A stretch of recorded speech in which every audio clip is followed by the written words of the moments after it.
Y stock market is going up since last 3 years। Pakistan के बारे में मैं आपको 3 इस मार्केट के चढ़ने की वजूहत आपको बताता हूँ डिटेल में। पहली वजह तो ये है कि कुछ पॉलिटिकल पार्टीज ने 2022-23 में, ऐसा नहीं था कि चिप्स तो डाउन थे ही, मुल्क तो डाउन था ही, उसको इतना ज्यादा अपने मकसद के लिए और कुछ इंटरनेशनल फोर्सेज ने, कि जब श्रीलंका का डिफॉल्ट हुआ, ये 2022-23 की बात है, तो वो ये कह दिया कि Pakistan is going to be the next. ठीक है ना। और ये प्रूव कर दिया, इतना शोर मचाया। और इसमें सॉरी टू से ओवरसीज पाकिस्तानी जो हैं, यार आप जिस मर्जी पॉलिटिकल पार्टी को पसंद करें या ना करें, लेकिन मुल्क को तो पहले देखें। उन्होंने भी इसमें शोर मचाया, जलसे जुलूस हुए और इस तरह की चीजें हुई। सो पहली बात तो ये कि मोरल डाउन था। जब किसी भी मुल्क में वो जो है ना इतना नेगेटिव प्रोपेगेंडा किया जाए तो मुल्क डाउन होता है। दूसरी जो वजह, मैं सच्ची सच्ची बातें करता हूँ, मुझे घुमा फिरा के बात करनी आती नहीं है।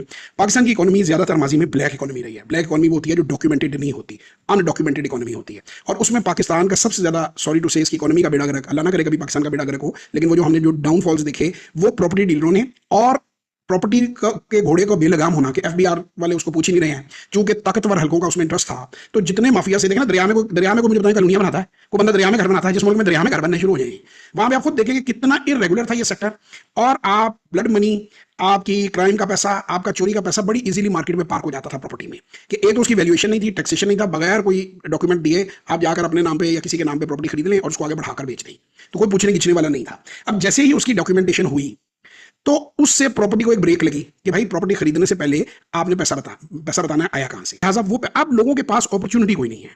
स्वाय इसके स्टॉक मार्केट तब भी बड़ी अच्छी अपॉर्चुनिटी थी। कसूर स्टॉक मार्केट का ये था कि ये फायदा कह लें या माइनस कह लें, ये शुरू से रेगुलेटेड सेक्टर था। Cutting the long story short, कि वो सारा पैसा जो प्रॉपर्टी से और इन चीजों से, वो एक रेगुलेटेड सेक्टर में स्टॉक मार्केट में है। स्टॉक मार्केट में हमेशा से गुंजाइश थी। ये नहीं है कि तभी तो मैं चीख चीख के लोगों को कहता था कि 3 साल में तो डिविडेंड से पैसे पूरे हो जाते थे। 100 रुपए लगाया, ये वायद मुल्क है दुनिया में जहां दुनिया में 2.5-3% डिविडेंड यील्ड है। पाकिस्तान में 33% थी, अभी भी 12-13% है। उसकी वजह जहालत, उसकी वजह फाइनेंशियल लिटरेसी ना होना, उसकी वजह बगैर वजह चीजों को फतवे लगा के हलाल हराम की बहस में उलझे रहना। जब काम कोई ना करना हो तो फिर भागने लगाते जाओ। तो अब वो चीजें बदल रही हैं, अब जरूरत पड़ रही है, भी पैसा है, पैसा लगाना कहाँ है। उसके बाद पूरी कौम है सूदखोर। जब इंटरेस्ट रेट 20-22% पे थे तो सारी की सारी कौम, बनते तो हम बड़े मोमिन हैं, ठीक है ना। हर बंदे ने पैसे जाके बैंकों में रखाए हुए थे कि यार ठीक है, महीने के महीने सूद आ रहा है, उससे फर्स्ट क्लास का चल रहा है, काम करने की जरूरत क्या है। ठीक है, वो भी कम हो गया। चला सूद जो है वो 11% पे आ गई। अब कोई बैंक भी 8-9% पे देता नहीं है उससे ज्यादा पैसे, उसमें भी 20% प्रॉफिट में कटौती हो जाती है, तो हाथ कुछ भी नहीं आता, उससे अब घर नहीं चल रहे। ठीक है, तो ये फैक्टर नंबर 2 हो गया। अब हम आ जाते हैं कि इसको हम ये देखेंगे क्या ओवरऑल स्टॉक मार्केट हमारी इतनी महंगी हो गई है कि गिर तो नहीं जाएगी। तो 2017 में $100 बिलियन से ज्यादा इसकी मार्केट कैपिटलाइजेशन थी, और आज $60 बिलियन के करीब है।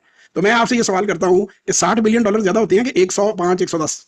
ये बताइए आप अनम्यूट करके। 100, तो 105 इसमें गुंजाइश है यहां से डबल होने की, बड़े आराम से। फिर ये 2017 के लेवल पे जाएगी, ठीक है ना। जबकि अंदर जो 2017 से 2025 तक कुछ आईपीओ भी हुए, कुछ राइट शेयर भी इशू हुए, कुछ बोनस शेयर भी इशू हुए, मार्केट में पैसा मजीद पंप इन हुआ। अगर हम वहां पे जाकर वैल्यू करें तो वो $125 बिलियन, $150 बिलियन बैक वैल्यू